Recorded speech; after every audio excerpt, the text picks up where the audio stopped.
To our Natural Habitat Adventures daily dose of nature, a year in the life of a Hudson Bay polar bear, brought to you today by Brad Josephs. Brad has been a career naturalist guide with Natural Habitat Adventures since 2004.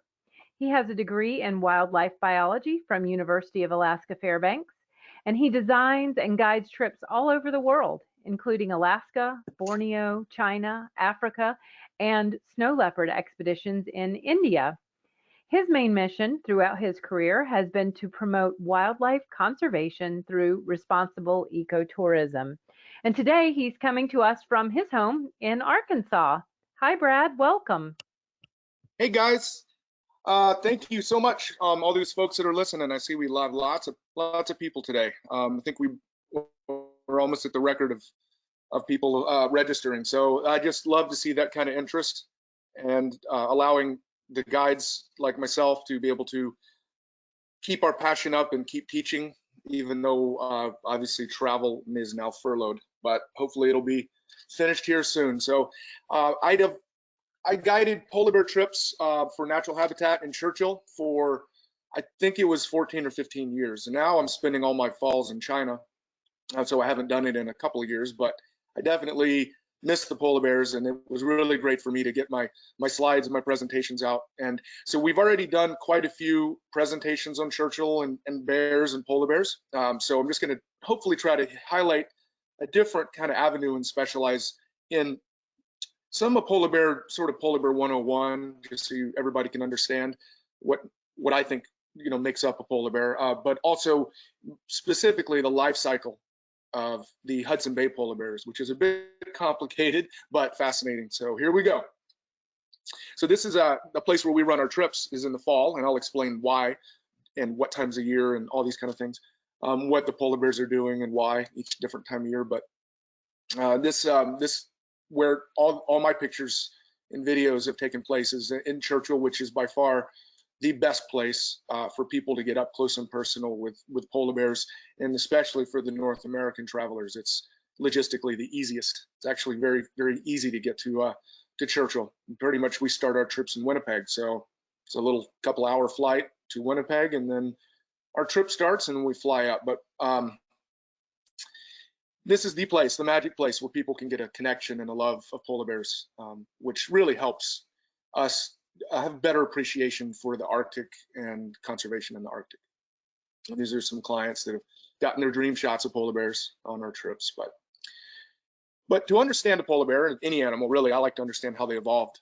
And it's very fascinating that polar bears evolved from the brown bear, and they're very close genetically.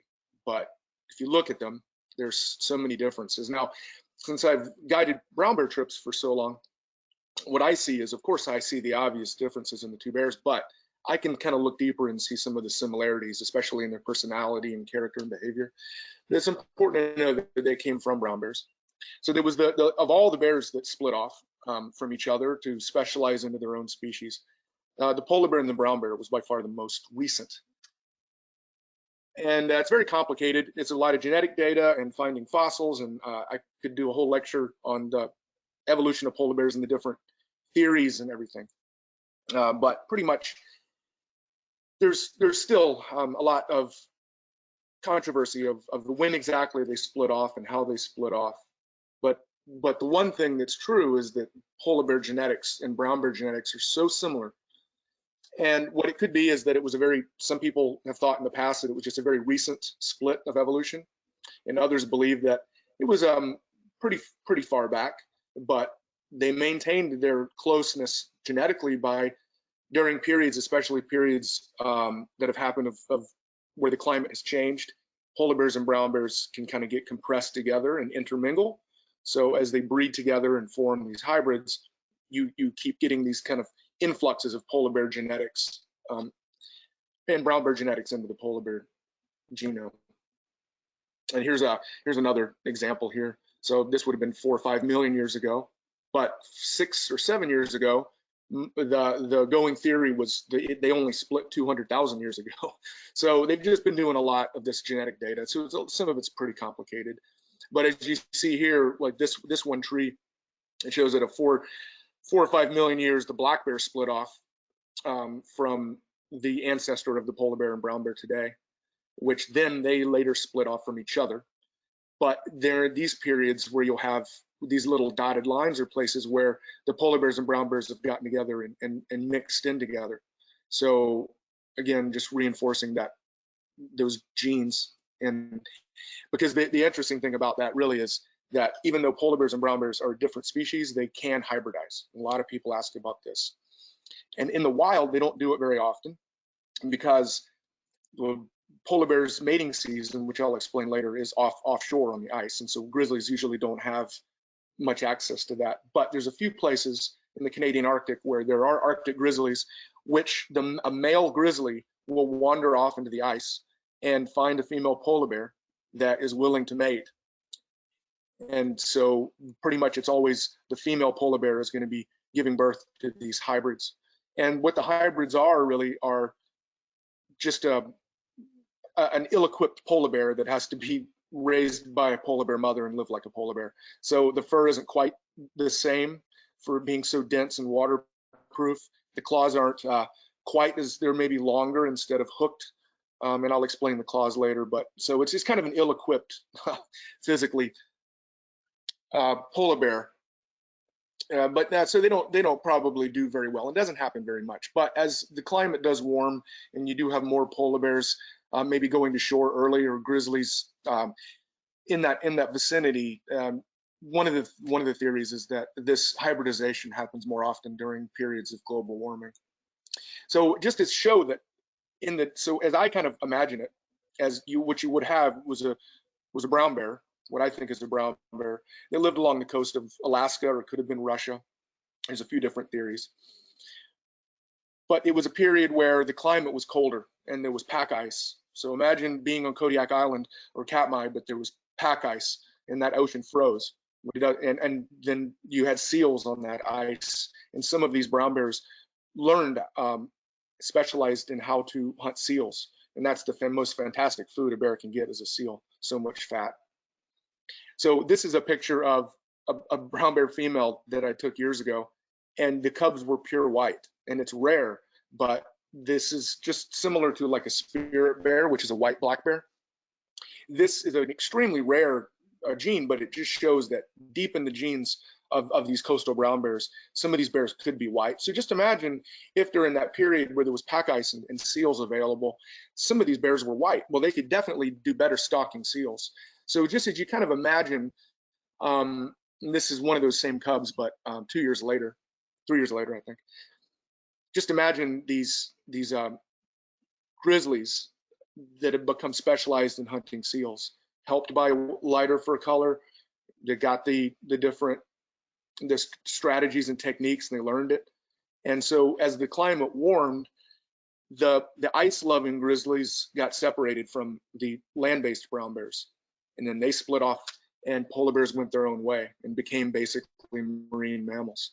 So specialized to live like no other bear lives, active all winter, operating in the dark, operating at temperatures that no other bears ever have to deal with, minus 50, minus 60 even sometimes, being able to get in and out of the water at freezing temperatures, and to become an ice predator. So it's a little fascinating story. But for them to first do that, I think that the biggest change was for them to be able to be active in the Arctic in the wintertime. When other brown bears, the land-based brown bears, they just hibernate through the winter, so they don't have to be nearly as well adapted for the cold. But so this is some pretty fascinating, and I think we've talked about these in webinars before, but this bear, so I'm going to kind of go through this quickly. I don't want people to feel like they're hearing repetitive info. But you see small ears. Well, when you go outside, what's the first thing to get cold? Your ears, extremities. So if you're going to evolve to deal with cold weather, you're going to evolve smaller extremities. This is called Bergman's rule of ecology. And then you'll see this big Roman nose. It's kind of a big curve-shaped nose. And that is evolved for that cold air when it comes into the lungs, into the body's core. It goes through a bigger nasal passage area where it warms in the nose before it goes into the core. So pretty fascinating stuff. So this is just a picture. They just have huge nasal cavity. So it's like if you live in Minnesota or you go up to Churchill and you have a parka with one of those hoods that come out, that's little area where the air is warmed by your body heat before it gets into your lungs.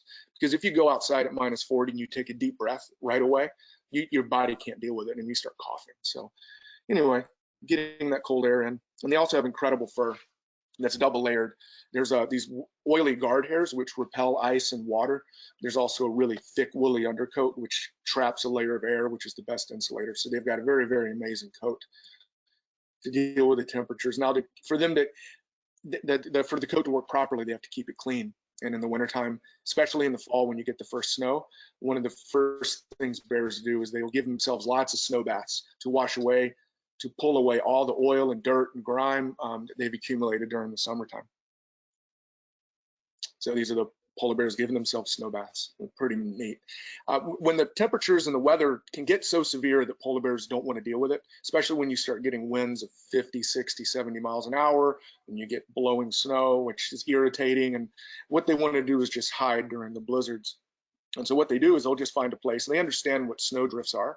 Snowdrifts are a place where the wind is stopped by an obstacle, and then on the leeward side, the snow kind of that's being blown gets dropped into a pile. That's a snowdrift. They understand that. So as soon as a blizzard comes, they know, and they'll just find a nice place like this this little cluster of stunted spruce trees, and they just go to sleep and let the snow just cover them right over. And they'll just basically sleep under the snow until the blizzard's gone. This is an old picture. It wasn't mine. I can't, but this is a female. See my cursor here? This is the head of the mom. She's curled up, and then her cub is sleeping right next to her. You can imagine, this is why we don't do a lot of snowshoeing in Churchill, because if you stepped on that shape, it would not be good. But that's just another really interesting adaptation. And snow's a really great insulator. So it's probably, with her body heat, it's probably 30 degrees inside that little snow cave that's formed around her. And then when the blizzard's finished, they just pop out and keep doing what they're doing. Another way for them to stay warm better is for them to be so large. So if it's a surface to volume ratio is much less when you're big. So having a big body mass, and polar bears are huge. 1,300 pounds could be for a big male and 12 feet tall. So they're definitely the largest bear in the world. That helps them. Just imagine if you took a basketball and a golf ball and heated them up in the oven, the golf ball would cool off to room temperature quicker than the basketball that's got all that internal surface area. So really, in the fall when we go see the bears, if the temperature is not below about 10 degrees Fahrenheit or -20 Celsius, the bears actually have a real problem overheating. So they do not deal with warm temperatures very well, especially when they get their fall coat on. And this is the way that they can disperse body heat, is they'll lay down on a frozen pond, and just that they don't have nearly as much fur on their chest and stomach, so it's just radiational cooling. Bears are fantastic swimmers because they have to do a lot of their hunting in the sea ice and in pack ice, where they have to get in and out of the water a lot. So they're fantastic swimmers, and they can swim about 2 or 3 miles an hour. They can swim. They've been seen swimming offshore 60 miles. Offshore 60 miles. That's unbelievable.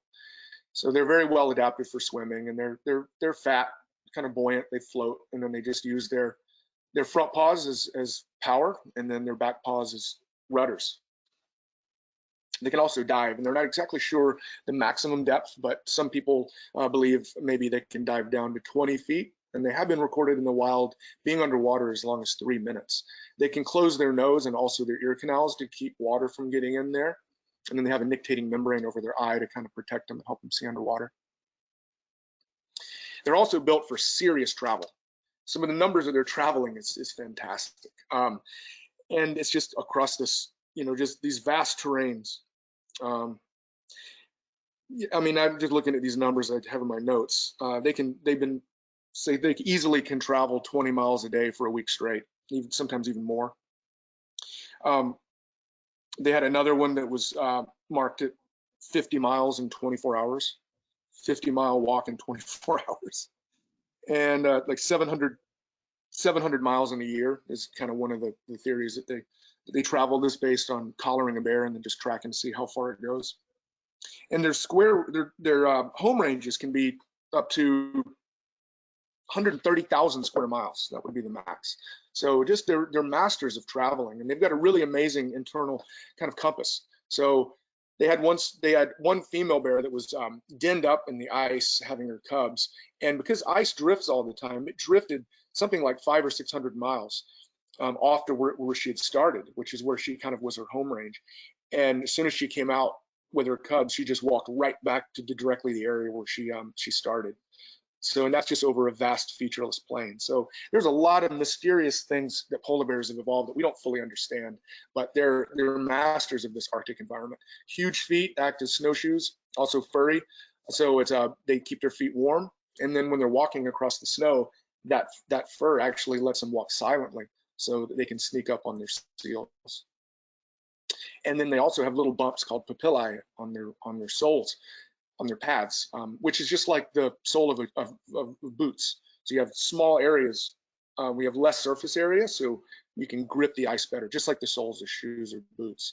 Their claws are specially designed as hooks, so they can grab onto things. They can reach out and grab on to ice and pull themselves up, or reach out and snag a seal with these hook-like, shorter, very curved hook-like claws. Their grizzly ancestors have really long claws that are more like spades for digging. These guys are for snagging seals and also gripping ice. So really the reason why they've gone through these changes in evolution from the terrestrial brown bear is because there is something amazing that no other terrestrial animals really get access to, and it is the seals. So, but they have to be built to survive these conditions on the ice that's really unlike any of the other bears. But this is what the polar bear needs. So this is something that kind of I made up to kind of describe it. A lot of people with climate change, as the ice is disappearing, people say, well, can't the polar bears just go back ashore and become like brown bears again and act like a brown bear? They can't, because for them to be able to handle these kind of the conditions on the ice, be able to be big and strong enough to get seals, to be able to survive with their metabolism in these freezing temperatures, they can make a living, but they have very, very, very bad gas mileage.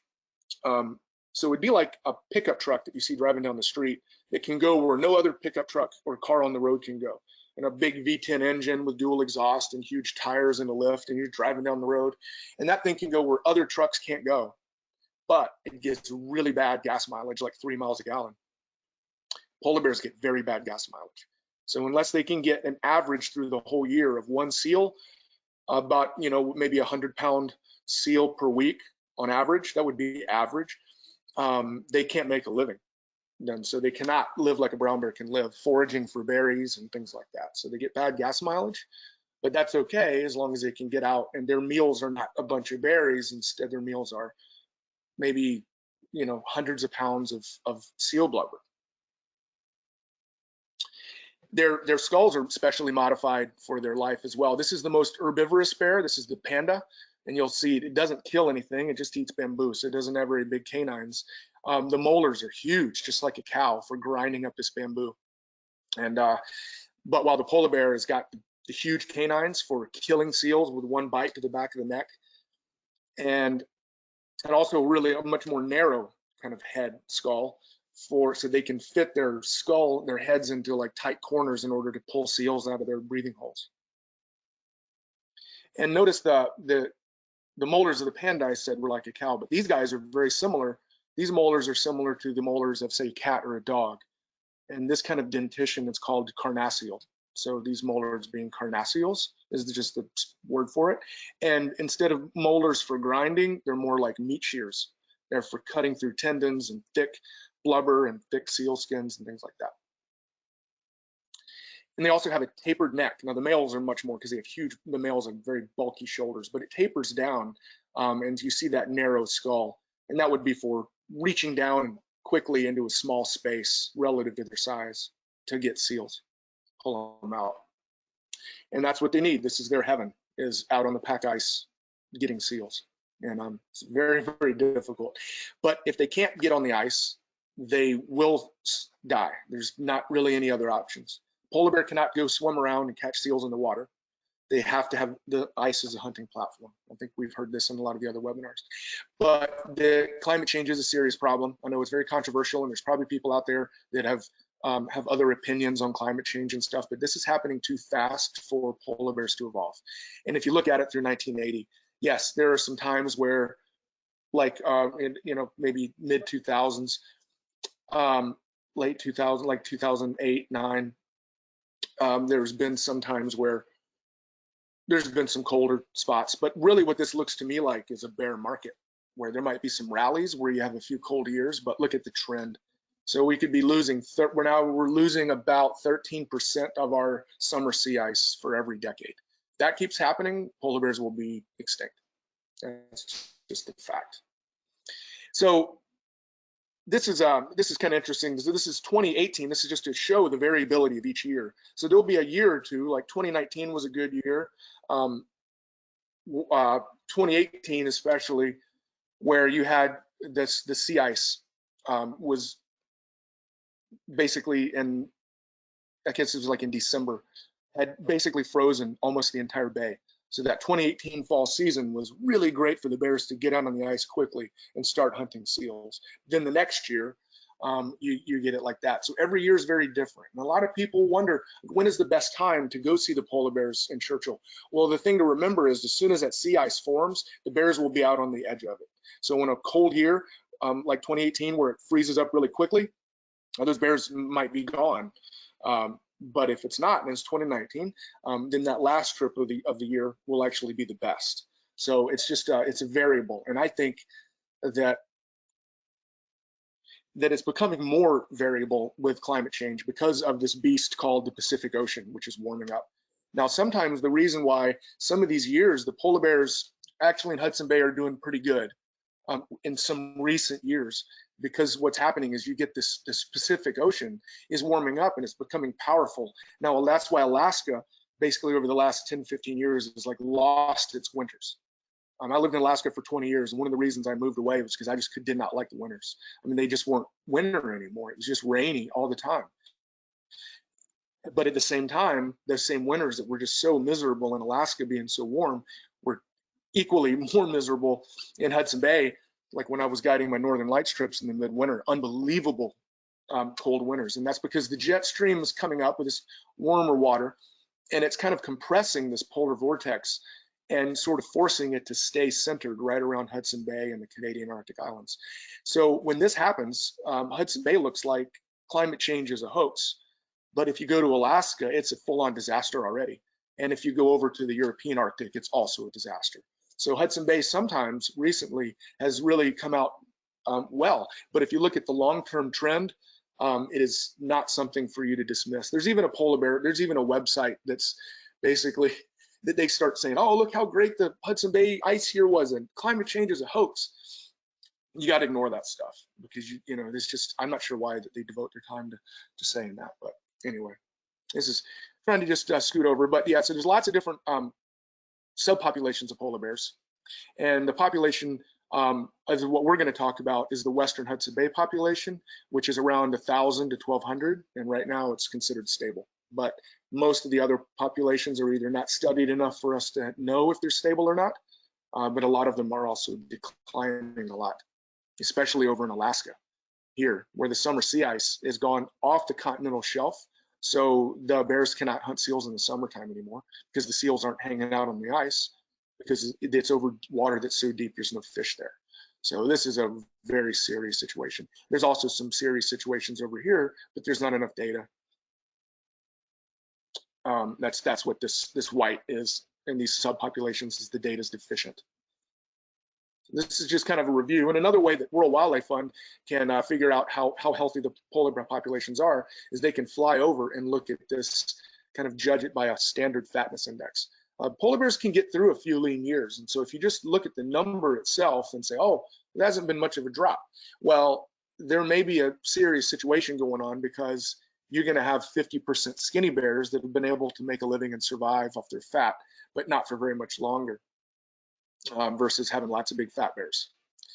And when these climate change problems happen, the first thing that you see is the lower cub recruitment. The females have less cubs.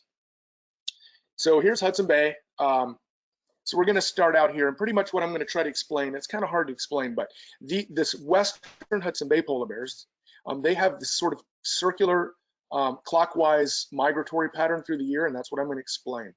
So we're going to start out at the part of the year in the midwinter, January through April. And that's when the bears are all out on the ice, and there's plenty, as there are cracks in the sea ice, and that's where the polar bears are hunting.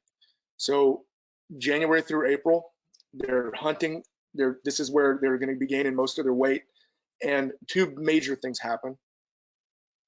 First is, this is when the seal breeding season happens. And how seals breed around March is they will basically have a breathing hole that they maintain with their sharp claws, and they will have a little cave under a snowdrift, and they will have their pup right there. So this is kind of how the seal lives. And the polar bear, this is like the salmon run of the polar bears. They sneak along, and they're very good at detecting where these seal birthing layers are. And when they find one, they can sneak up, and the seals don't even hear them, and they just use their paws and their body weight, and they just crash right through it and grab the seal. This is where most of the bears gain most of their weight. So they're very dependent on this pupping year. So speaking of males and females, because the other thing that happens this time of year is mating season happens, and in this time of year. So this is a classic female bear, and you'll notice I said the same thing with brown bears last week, but you'll notice a much shorter neck in proportion to the rest of the body, a much bigger rear end in proportion to the shoulders.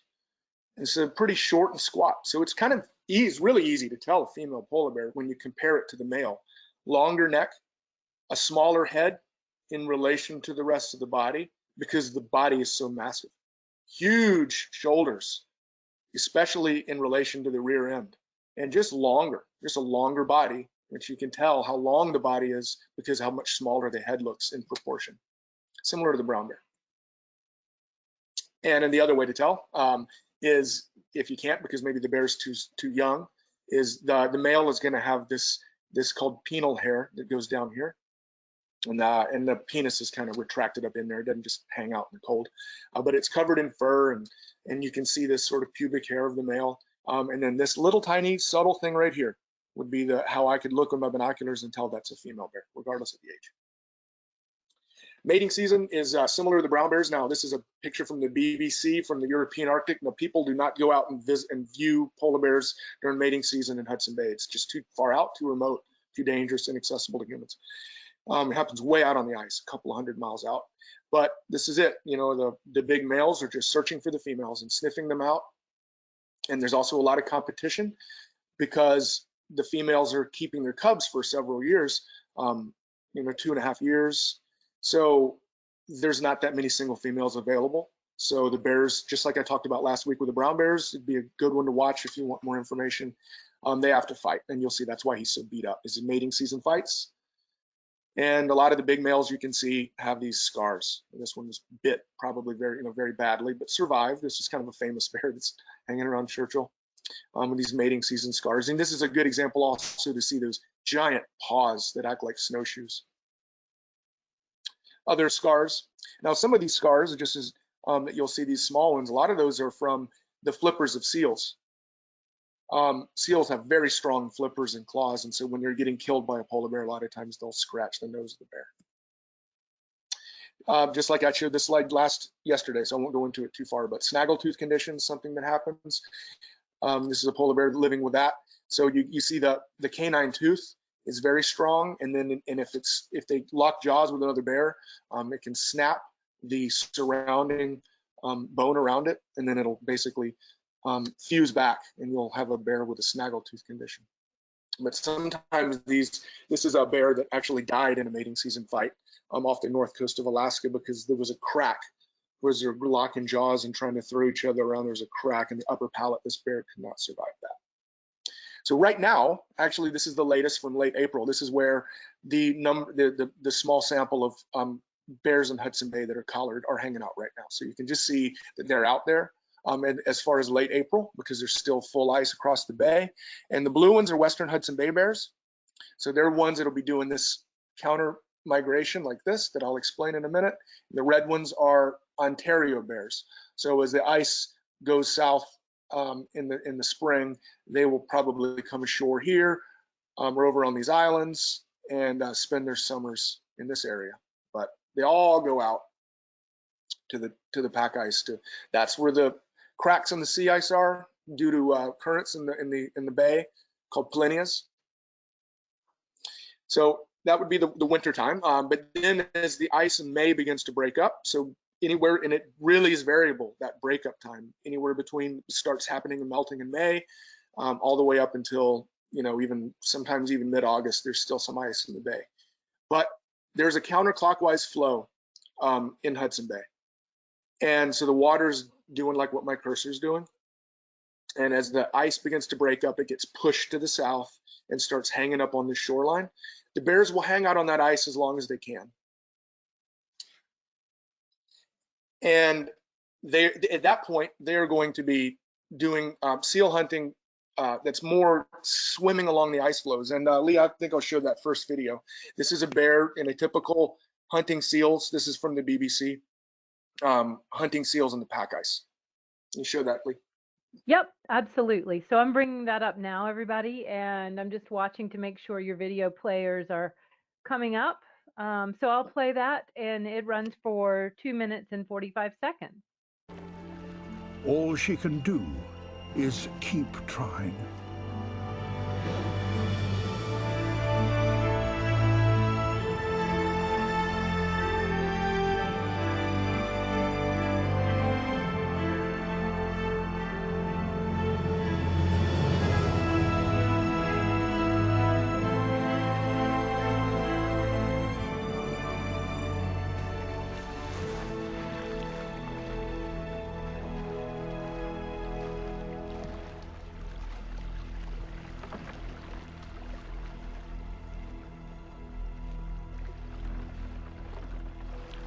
To prevent her scent betraying her, she makes a wide sweep to get downwind of the seal.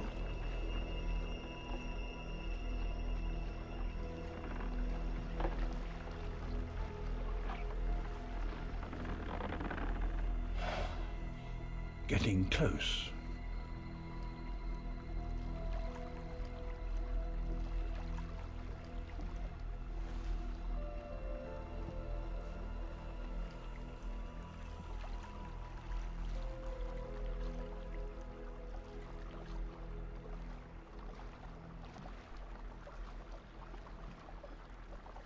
She's now right behind the seal.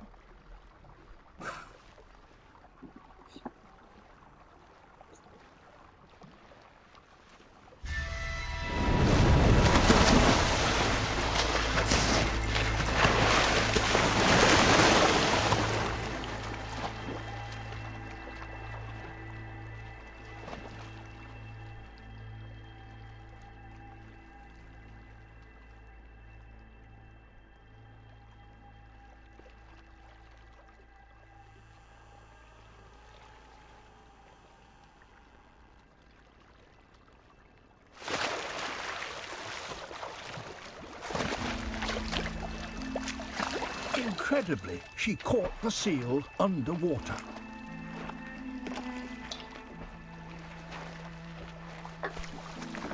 It's only small, but even so, its blubber alone will contain 100,000 calories, enough to sustain this bear for a week.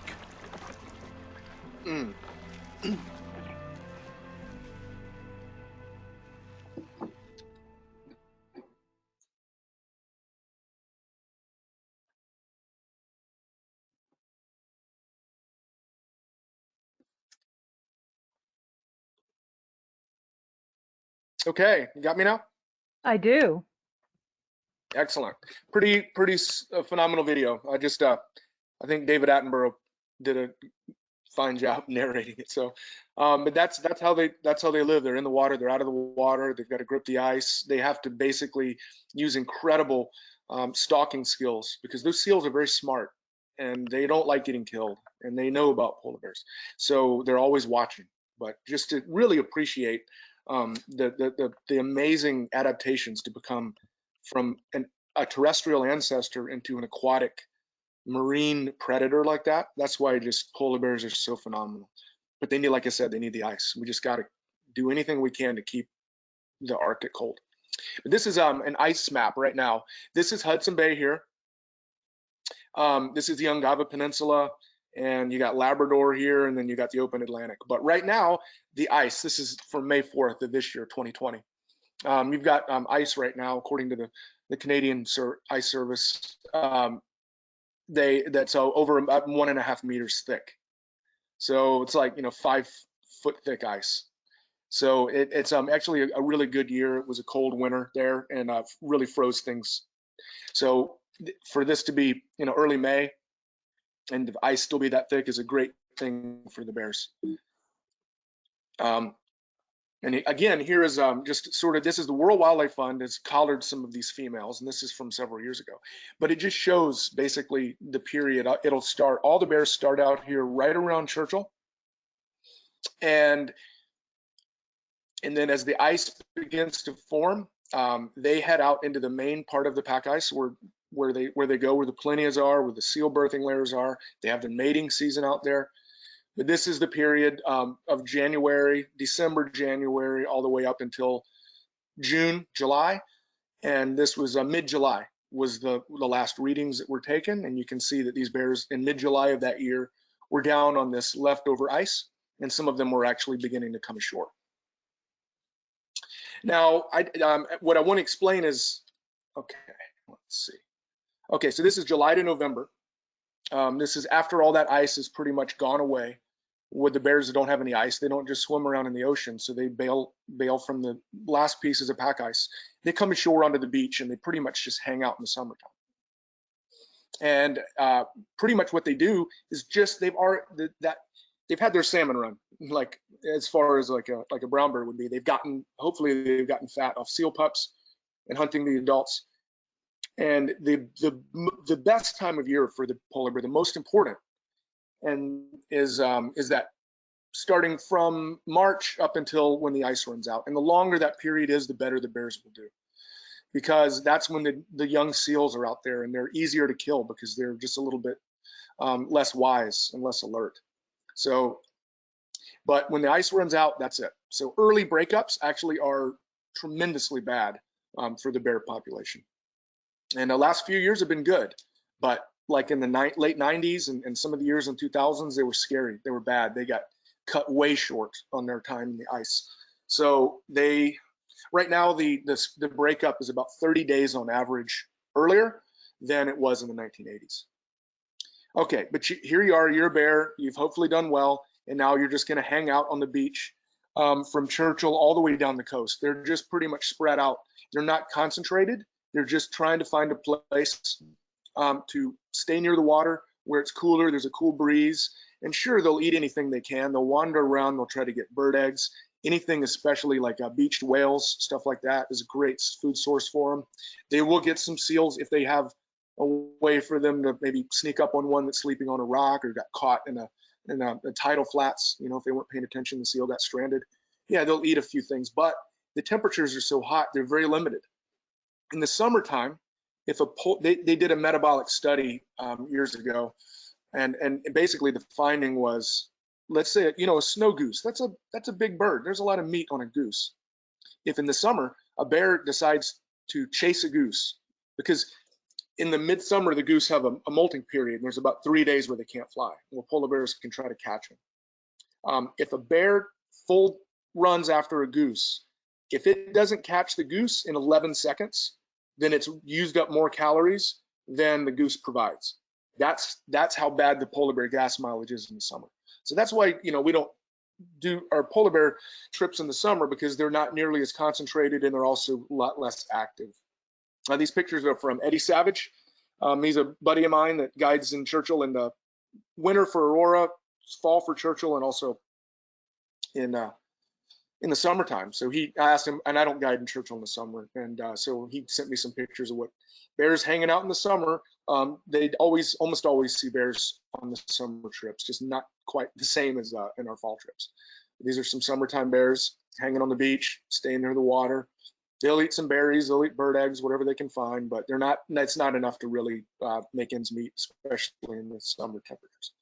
So really what the bears are doing lots of sleeping, living off their fat reserves, trying to be efficient and stay cool. So this is the fall time period coming up here. And so the one of the things that the bears will eat, which I always found it interesting when I found this out, was they eat a lot of kelp that's washed up on the beach. And there'll be big mountains of kelp on the tide line, and they eat a lot. Now it's unclear really how much calories they get, but I'm sure they get some nutrients out of it. That's one of the things they do, is they will basically sit in these kelp beds and just munch on kelp, but very little to eat. So you'll see snow on the ground. This is starting to get the fall time period, and as it gets cooler, the bears all begin to migrate to the Churchill area. And when they arrive in Churchill, because in Churchill, I think it's been explained a number of times on the past webinars, but just in short, because I was trying to talk about other stuff. The ice freezes first in Churchill because there's a bunch of freshwater rivers that come out, and also there's a counterclockwise flow that brings ice that's forming in the north and coming out from the freezing rivers, and it packs along the beaches around Churchill, and that's why Churchill has this great concentration. Now, this was out on the coast where we watch bears in November, early November. Every once in a while, when the ice starts to show up, the seals are in that area, and they will often climb out onto an ice raft and go to sleep. And the bears will sometimes get lucky. And this male went out and grabbed one that was asleep and wasn't paying attention, and had a nice fall meal. But the bears are eating very little this time of year. They're really still living on their fat reserves from the summer. But one of the things that they do, as I talked about this yesterday, is lots of sparring, mostly the males. And that's because, remember, I said in mating season the bears are very competitive. Well, they have a smaller number of males have to compete for the females, so the fighting really is what's going to make the males successful. So big and strong is good for fighting, but also practice. So these bears spend an amazing amount of time and energy play fighting, sparring, and it really is my favorite thing to see. And Churchill's really famous for it, because you have all these bears hanging around, not really anything to eat. There are a bunch of bears in one spot. The males are just like, well, heck, let's have some fun, and let's hone our fighting skills together. And I am going to show a video. The Polar Bear Fight Club is what I call it. I love the name of that one. So I'm bringing that up now for everybody. The Polar Bear Fight Club. It runs for a minute, and we hope you enjoy it.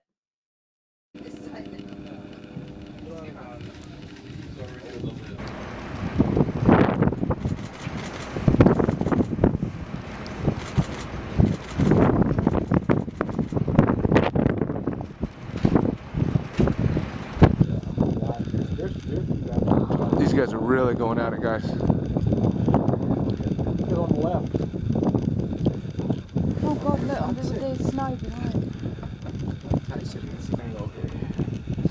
There you go.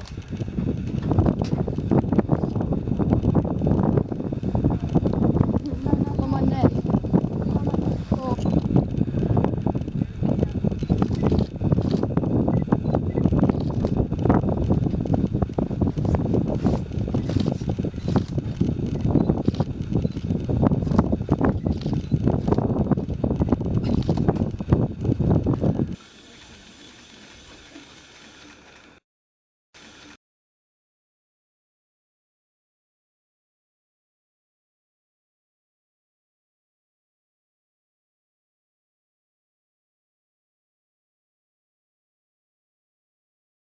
Self. At me? Yep. Now I don't. Okay. I did, and then I don't. Now? There. Yep. I gotcha. Good. Okay, I hope you guys enjoyed that. You can see a lot of different videos like that I have on my YouTube channel, Brad Joseph's YouTube. Just search that, it'll come up. So that's what they do in the fall. It's pretty much sleeping, eating what they can, a lot of socializing, but really what they want to do is wait for that ice to start to form. And as soon as that ice is there, they're out on it. They don't wait around. Now this is from a helicopter a few years ago, and we had an early freeze up, and so we went out and we viewed the polar bears on the last trip of the year from a helicopter, and I got some pretty cool, amazing stuff. You could just see this bear right here is basically, there's about 60 miles of ice, but there's this one open chunk of open water because of the currents. There's like upwellings, and this bear was just sitting there like a cat. Could be they'll sit for days. It's called still hunting, waiting for a seal to climb up and take a rest, and then it'll use its tremendous patience and cat-like stalking skills and power and speed to kill that seal. And another area that we went, one of the polar bears actually was successful. So this was actually in November, but it's much more difficult for the bears to catch seals during this period because all the seals are mature and they're bigger and stronger. There's no young seals that have just kind of been born that are a few months old or whatever. So they don't rely on this time on the ice as much as they do in the spring, but they sometimes do get lucky. Okay, I talked about that. All right, so this is so that's the cycle of the bears. That would be the males and the single females. They do that circular motion. Well, there's something that's a little bit more complicated. So we're going to start out here for a single female, and it's the black line. I made this map myself just to illustrate. So the black line, so we're in Churchill, you're a single female bear, she's hanging out, and all of a sudden the ice begins to form, and see maybe November 20, it starts to form out, and she will just follow it out as it slowly starts to freeze offshore. She will keep going and stay on the edge of the ice, hoping to get some seals. And then it pretty much freezes over solid by sometime maybe mid-December usually. And then the polynias are out there, which is the cracks in the ice. The seals are out there. They're having mating season out there. They're doing their thing. The seals are having their pups out there. So then they just start hunting seals, and those are the squiggle marks. Well, like I said, mating season happens. So this female got fertilized, but she's not going to begin to gestate because her body doesn't know, well, how many seals am I going to get this spring? How fat am I really going to get? I'm going to wait and not start to grow these cubs in my uterus until my body knows for sure that I have enough fat left over, and I want to have that cub in the den. So what she's going to do is keep hunting seals. She's got fertilized eggs in her uterus, but they haven't implanted in the uterine wall yet. Delayed implantation. It's a brilliant system that bears and about 100 different mammals have. So she's fertilized, but she's not truly pregnant yet. And she's basically along this black line is following that ice as it's beginning to break up and move south. And every year is a bit different, but eventually it runs out and she comes ashore and starts being a summer bear, hanging out, staying cool, eating a bird egg or two. And as it starts getting cooler, she's going to start drifting north. But all of a sudden, let's say she has had a good year and she's got a few extra 100 pounds extra of fat available. Her body will say, good job, you're pregnant now. I'm going to implant and begin developing your cubs. So don't go to Churchill. We're not going out on the ice now. You got to go find a den site. So she takes a left, it goes interior somewhere, maybe even 30 miles inland into Wapuska National Park, which is a national park that was set up for it's the biggest sort of maternity denning area of polar bears in the world. And then she will have her cubs. And then around mid-March, her cubs come out, they can walk, they're tiny, but then they will follow her out on the ice. And so that she will have March, April, May, June out on the ice to have that last part of the winter and the spring to hunt seals. Now, she hadn't really had a great seal season since in 9 months, and she's had to be raising these cubs. So it's phenomenal that they can do it. But she's got her cubs. She's doing well hunting. She's not doing mating season because she's still got her cubs. And then as it starts to break up, she starts to drift south. And when the ice runs out, she goes and the family becomes a summer bear. Remember, chill out, stay near the water, stay cool, eat a few bird eggs, hopefully a beluga whale, and kind of start drifting north. As it gets cooler, especially when the ponds freeze, it's a lot easier for them to move. So they travel a lot. Then they go back up to Churchill, where it all started. And because she's got cubs and she wants to get out as soon as possible, as it starts to freeze up, she goes out. And you see this shelf of land that sort of sticks out. That, as you get these currents that come down from the north in this counterclockwise fashion, that's where the ice really builds up. And that's why, again, I'll just say it one more time, is that the ice freezes first in Churchill and along that east to west sort of shelf that sticks out in the Hudson Bay, and that's why Churchill is such a famous spot. Now, when this is a female that has come ashore and she's had a single year on her own. This is an old picture, a picture of a picture, but it shows that some of these females, if they have a really good year and they're single with no cubs, they can double their body weight from 400 to 800 pounds. And this would be called a super fat female bear that will be coming ashore in the early summer. And she's definitely going to have cubs. Now, when they den, some of the bears in the high Arctic will den up. They'll just dig a traditional bear den in the pack ice. And it looks like this. They've got a tunnel. Usually a condensation and body heat will make a little hole for the air, but that's actually not necessary. Even if you buried that with snow, snow transports oxygen very well. So you'll never suffocate in a bear den like this out of the snow and the ice. But she will have her cubs. Now this, remember guys, this is the only polar bears that actually den up like this are the ones that are pregnant and getting ready to have cubs. The rest of them do not. They never do this. This is only for having cubs and to try to get by on their fat reserves and let the cubs develop safe in the den. Because when they come out, they're tiny. They'd never be able to survive a second unless they were in the den with mom and nursing on her milk. And this is a polar bear den because, like I said, in Churchill, on the Hudson Bay bears, they actually go on land and dig a den into the permafrost, into the ground, just like a grizzly bear or black bear does. So here's me a few years ago.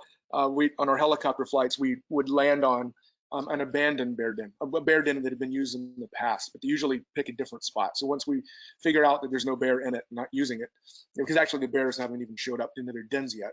They might later. This might reuse this den later. Anyway, so I was able to get a look. Now, the bears will emerge in March when they're 4 months old. So you saw how small they were when they're newborn, and this is how fast they grow. They're born around Christmas time. So just in 4 months, boom, they're this big. These are a spectacular set of pictures that were taken in March by my good buddy, Alex DeVries Magnifico. And you can look in his Instagram channel at Discover Churchill for the by far the best pictures that you'll ever see of Churchill in the spring, summer, and fall, and midwinter. So check him out. He sells prints as well. So, but these are pictures from this last winter where they found a female with a couple of tiny cubs that came out of the den and just play around the den for a while before they follow mom out on the ice. What a scary world it is to be that small and have to go out onto the frozen Hudson Bay and start trying to hunt seals, avoid wolves and maybe male bears that might hurt you. So yeah, these are darling. These are difficult pictures to get. It's a different kind of expedition, but it's much more difficult than it is in the fall. But yeah, so this is just the size ratios of the newborn all the way up to the giant adult male. When we in the fall, when it's very easy and we see lots and lots of bears, we do see mothers and cubs. We see them at 2 different ages. These are the first year cubs. So if this was in say October, late October, their first birthday will be Christmas, is when they were born. And so these are what the smallest cubs that we see look like, and they're super cute, super playful, super cozy with mom. It's just fantastic. So these are little 10-month-old cubs. But we also can see the moms with the almost 2-year-old cubs, or 22 months old. And this is what those cubs would look like. Getting big almost, and they're going to, and then in midwinter time, they're going to get kicked out and be on their own in another 5 months. Okay, oh, sorry. So look at these guys, and who can tell, try to tell by yourself, are these 2 cubs females or males? Because body size wise and proportion wise, when they're that young, they look the same. But there's one way to tell, they're both girls. And now I'm going to show a video. My last video, this is of a mother protecting her older 2-year-old cub from big males, which can be a threat, and just to show that behavior. Okay, go ahead, Lee. All right, I'll start that. 1 minute and 30 seconds.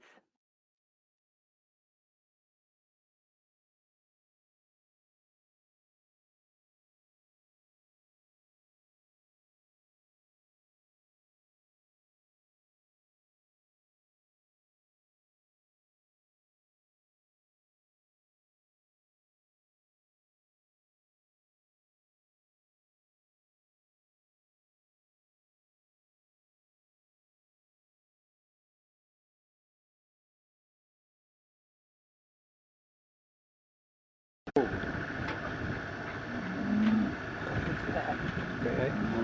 Yeah, go ahead.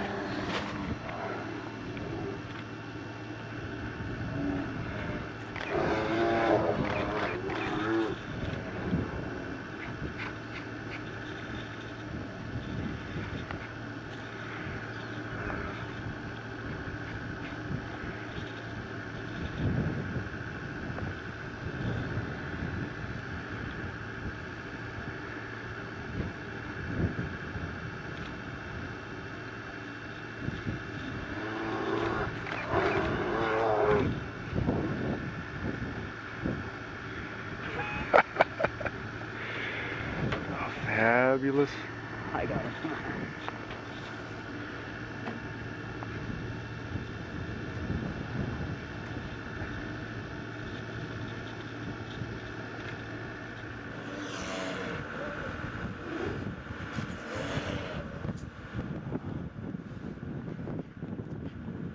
Okay, hope you enjoyed that. That was a pretty amazing. It's rare to see that, and that was actually my first year. I think that must have been in like 2004 when I shot that. It's not my best camera work. It's shaky with a quality camera, but it really just shows that what that female does and how fearless she is at dominating these males and keeping them away from the cub. And one of the interesting things that female bears will do when they get upset. So somebody actually asked about bear sounds. Well, all the bears will woof. Kind of, it means I'm serious. Like I'm surprised, I'm scared, I'm threatening. It can mean a lot of different things, but that's the first vocalization that they'll use. Now, when they get more serious, they start popping their jaws. And that means I'm very serious. And it can mean, it can mean a lot of different things. The male can do it to a female that he wants to mate with and say, I'm really serious. I've been following you for a long time. I need you to slow down and let's get together. It can mean the mother might do it so that the cubs are, oh, I got to pay attention. Mom says she's serious. Something's happening. And it can also mean a threat. Like if you don't back away, we're gonna fight. I'm gonna pop my jaws. But what polar bears do, and black bears do it as well, but brown bears don't, is they hiss, and it's a pretty cool sound. I haven't heard it very many times. But those are the bear vocalizations. And then when they're actually full on, really angry and upset and threatening, then they actually will roar. And that is, yeah, let's see. So yeah, so just I wanted to give credit out to my buddy Alex. This is his Instagram page. He let me share those beautiful pictures. You see he's got some down there already, and he just scroll through and he's got 900 of the best pictures that anybody has in Churchill, and I'll definitely tell you that. And so if you want to look at more Churchill stuff, you can instant message him and even buy prints and things like that. And then you've got my bud Eddie Savage, who gave me the summer polar bear pictures. He's got pandas, he's got brown bears, he's got polar bears in the spring, summer, fall, the northern lights, and then there's me. It's got China or Borneo, brown bears, polar bears, snow leopards. So anyway, and then for questions, I think we've got time for some questions. I think I'm right at an hour, which is good. And but if you guys have questions, if you go to my blog page, it's Alaska Bears and Wolves, one word.com. AlaskaBearsandWolves.com. What I do every webinar now is I take all the questions because I don't have time to answer them all, and I answer all the ones that make sense in a blog post. And so you can not only see your answer, but you can also see other people's questions and my answers. And the recorded version is also embedded in that blog post. And you can ask questions in the comments, and I will answer those for you as well. So that is, and I will say that it's a complicated thing to do a year in the life of the polar bear, to try to fit that in an hour. So anyway, hopefully I had to be pretty concise and get a lot of material out there, but hopefully you guys enjoyed it and you learned something. Yes, Brad, thank you so much. I do think that people learned a lot, and I've got some great questions here. Just want to make a comment that for those listening, if you're not able to stick with us, that you don't need to worry about missing anything, because we'll send everything in the replay to you. So we will just take a few questions here. I think maybe we'll run for another 5 minutes or so and take a few questions. And so, Brad, I wanted to ask you this question. Can bears be enticed to hunt other things since there's less pack ice to hunt seals? Well, there's just not really anything available. I mean, they will eat a lot of different things. They'll go get snow geese during a couple of days where they can catch them. They'll get a few bird eggs, but nothing replaces being able to kill an average of, you know, 1 seal a week or 100 pounds of fat a week of marine mammal fat. Nothing replaces that. And since their body is set up for that, nothing will replace that as a species. So the answer really is no. The only thing that can actually equals the benefit are when they can get, in the summertime, they can get beached beluga whales. And when bears get on something like that, they can actually show up in the fall, look really fat. But I mean, that's basically, you're having beluga whale has to die, or another whale species has to die and wash up, and that's just not something that's going to sustain the population. So there's no easy answer.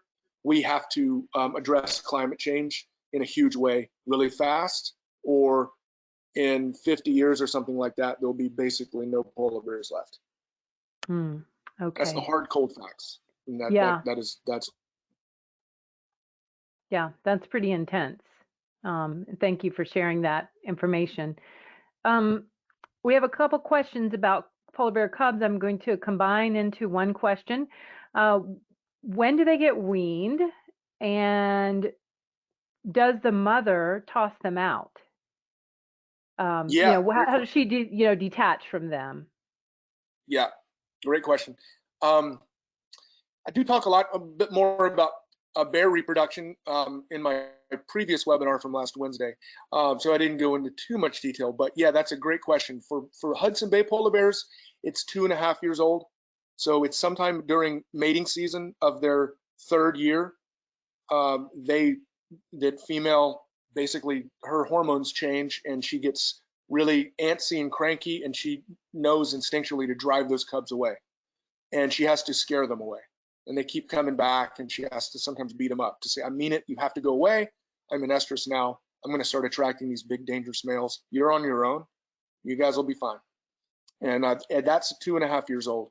In the high Arctic, the polar bears will do that, and it will keep them an extra year, because the snow drifts that the polar bear needs to break into to get the baby seals in the high Arctic are so hard that the cubs basically have to stay with mom another year. And then I answer the other part. She has to violently push them away. And so that's when she will also stop nursing. She will nurse with her 30% fat-rich milk all the way up until when she decides to kick them away. And then her hormones will switch over from being a mom and go into estrus. So her progesterone and estrogen, which are the hormones that kind of allow her to become pregnant and go into estrus, they will begin to suppress the maternity hormones, which is oxytocin, which is a hormone which makes a bear be a mom, or any animal be a mother, and prolactin, which is milk production. So it's either one or the other. Okay.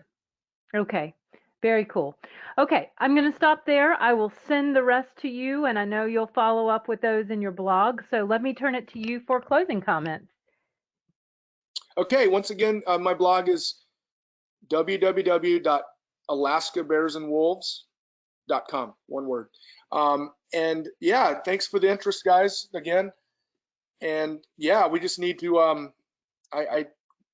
it's just frustrating that there's so much controversy about climate change, and there's so much good hard science out there and showing that this tremendous decrease in sea ice in the Arctic. Now, luckily we have the polar bear, which is such an animal that is so fantastically enamors people. Like, we did a contest on one of our first webinars where we had 4 guides, myself was one. We all picked a different bear, and then you guys voted which was your favorite, and polar bears won by far. So that's really great. It's a blessing. So it's the first sort of flagship species for us to address climate change. And I don't want to see the day where they're gone, because I've known that they were going away and in danger for, I mean, since 2000. And had we really gotten on the ball and started addressing these issues then, things would start to be okay now. So we have to make a sacrifice. And when we ignore these warnings, and that the scientists are telling us about the Earth and overpopulation, eventually we're going to get stung really bad. And I think that the coronavirus is a really good reminder that Mother Nature's in control, and we should not ignore it. We have to respect it. So thanks, guys. I think that's it. Yeah, thank you, Brad. Thank you so much. Everybody, thank you for taking the time and being with us today. We appreciate it as always. We hope that you will connect with us tomorrow on our Daily Dose of Nature webinar. And with that, we'll say good day and conclude our presentation. Goodbye, everybody.